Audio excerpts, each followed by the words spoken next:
Good morning and welcome to 5th Generation Hobby Shop. Welcome to another vlog, another video testing. Bagong unit na itetest natin. So this is the SNR 357 by Crossman Airgun Revolver, CO2 powered, dual ammo siya. Okay, and shoutout po kay Sir Gilbert. Sir Gilbert ng La Union. Okay, shoutout sa inyo dyan, sir. Okay, so this is the SNR 357 dual ammo revolver. So nakasealed pa po siya. So he asked the permission of Sir Gilbert kung pwede siyang buksan. Dahil nakasealed, silyado po ito eh. Ayan. Iba kasi yung packaging niya, hindi siya nakabox. Ayan, silyado pa siya. Okay. So bubuksan namin siya, sir. Masisira na po yung kanyang sealed. Okay.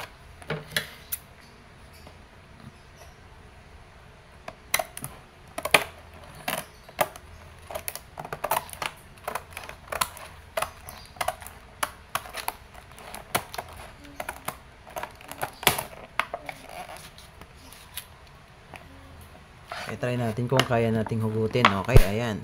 Okay.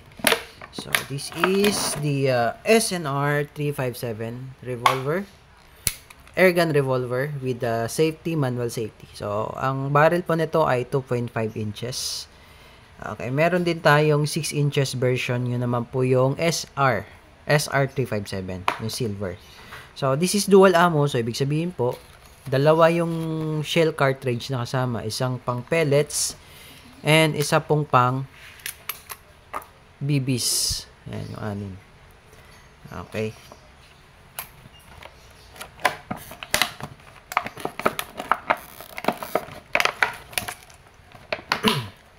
So, ito po yung pang pellets.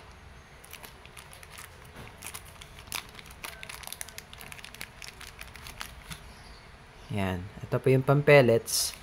And ito naman po yung pang steel BBs.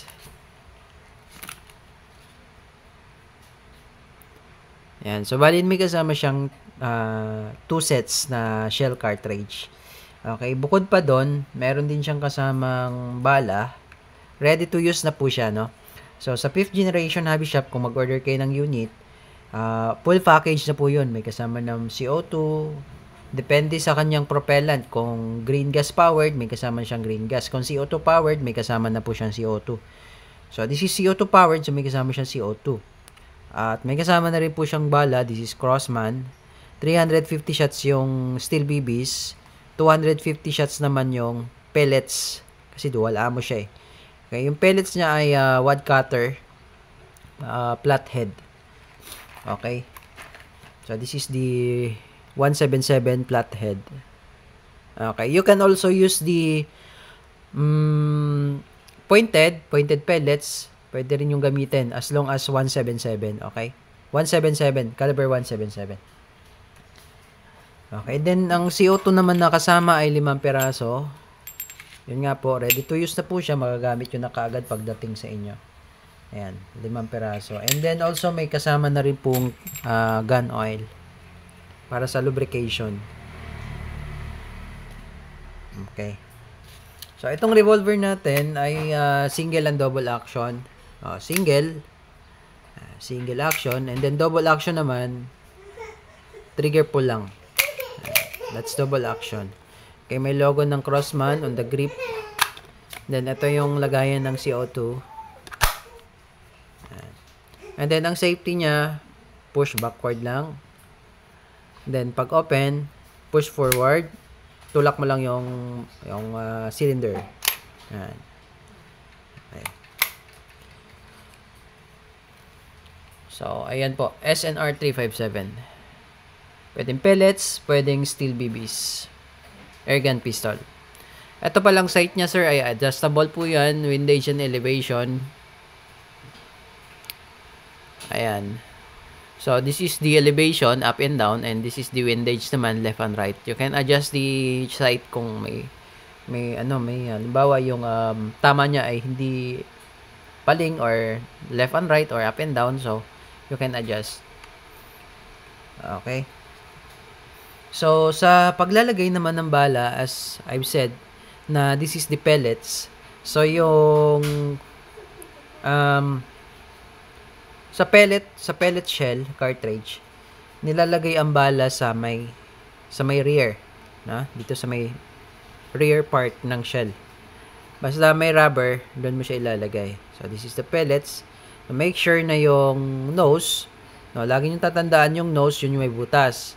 Tapos yung head, yan yung nasa front part. Okay, so yung nose, yun yung nasa harapan. Ayan yung may butas.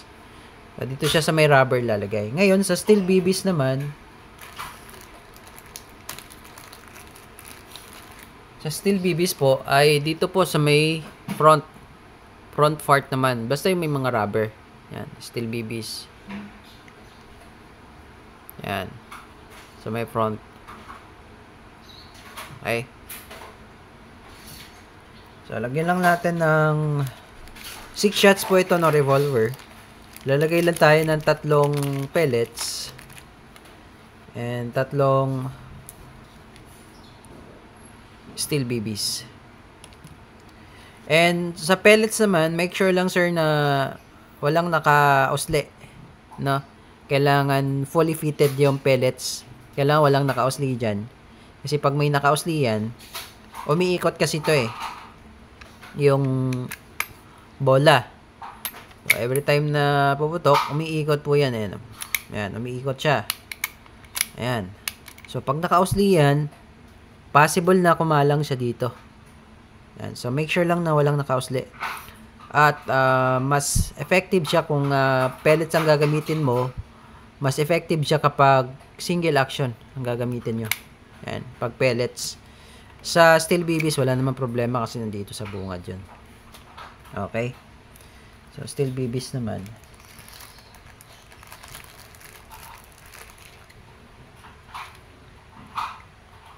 Lagay lang din tayo ng 3. Okay. So, ayun po. And then, maglagay po tayo ng CO2. And then, before nyo po lagyan ng CO2, lulubricate naman natin yung mga part na kailangan nating lagyan ng lubricant. Okay, so ito yung ginagamit natin. Gun oil, lasting lubrication. So, papatakan nyo lang po yung part na yan. Yan. Yan sa may puncture bulb. Papatakan nyo po siya ng oil. And then, at the same time, papatakan nyo rin siya ito. Itong bulb na to. Yung kulay yellow. Ayan. Kasi nandyan po yung mga O-rings. Pwede nyo rin pong patakan yung barrel. Sa mga airgun kasi, kailangan smooth or lubricated din yung mga barrel. Kasi, yung bala na ginagamit natin sa airgun ay matitigas po. Unlike sa airsoft na plastic BBs. So, sa airgun po, matitigas po yung bala na ginamit natin, tingga or bolitas.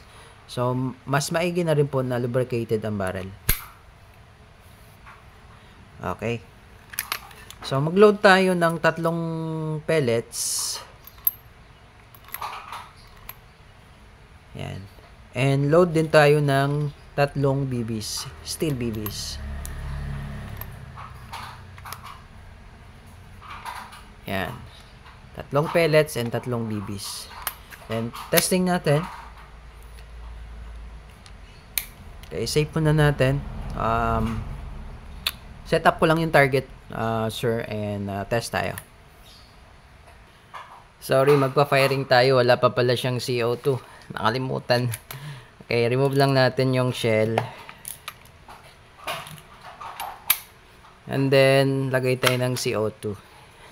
Nakalimutan, wala palang CO2.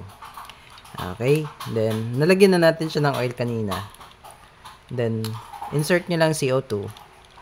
Then, kailangan mabilis lang pong pihit. Once na ilagay nyo na siya dyan, pwede nyo siya pigilan para hindi umikot.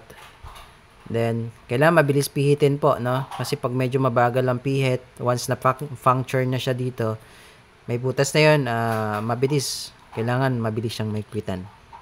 Yan. So, kung naririnig nyo yung tumunog, ibig sabihin po nun, may butas na. So, pwede nyo i-check kung may butas na talaga. Pwede nyo siyang paputokin isang beses lang. Kailangan walang bala. Ayan. Okay, so may puncture na. Lagay na natin ulit. Okay po. Bali, ang ilalagay natin ay 3 pellets and 3 BBs. Okay. And then, ang isasalang natin first, yung pellets. Okay. So, ang ikot nito, pagka pumuputok po ay counterclockwise po ang ikot. Okay. So, isasalang natin yung pellets. Ayan yung pellets. Okay. Isasalang natin. Yan, papasok na siya. Okay. So, dyan na muna natin lagay. Testing po tayo.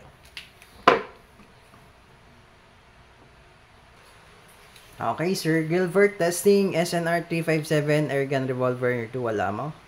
Okay, accuracy test.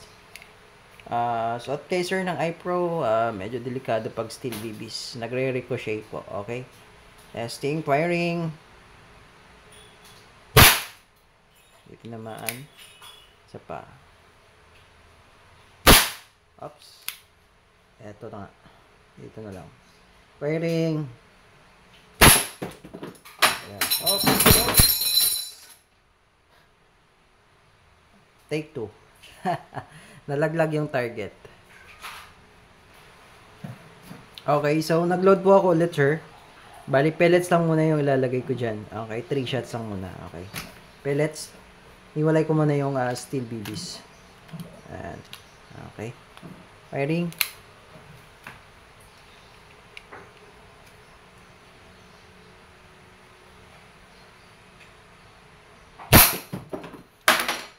Okay.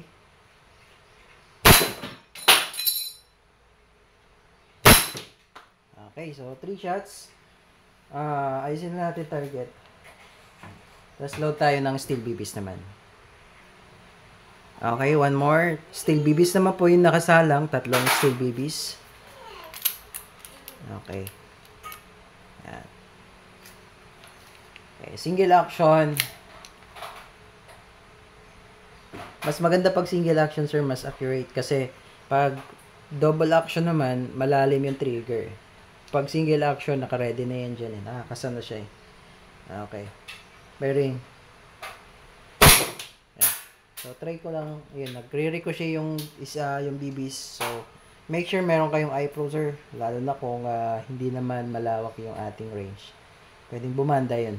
Okay. Kung nasa indoor kayo especially. Okay. Pag outdoor, pero make sure meron pa ring iPro. Okay. Ito naman po yung i-test natin ay yung double action naman. Okay. Tingnan natin kung matatamaan natin gumagalaw. Firing. Okay. Though malapit lang naman tong target. Okay. So, 3 shots. Okay, Sir Gilbert, okay na po ang inyong unit for shipping. So, kung may question po, message lang sa aming Facebook page, 5th Generation Hobby Shop.